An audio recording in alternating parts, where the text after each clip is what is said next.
240 recharge pack 300 ହେଇଯାଇଛି।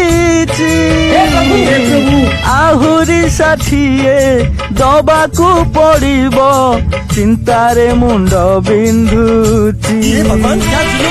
ଭାବିଲି 50 ବରା ମୁଁ କିଣିବି, ଆଉ 10 ଟଙ୍କା ପିଆଜି ଖାଇବି।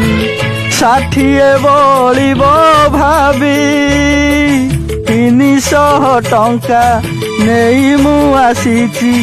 ରିଚାର୍ଜଟେ କରି ଖାଲି ଫେରି ଯାଉଛି, ବରା ପିଆଜି ମୋ ଆଉ କିଏ ଖାଉଛି।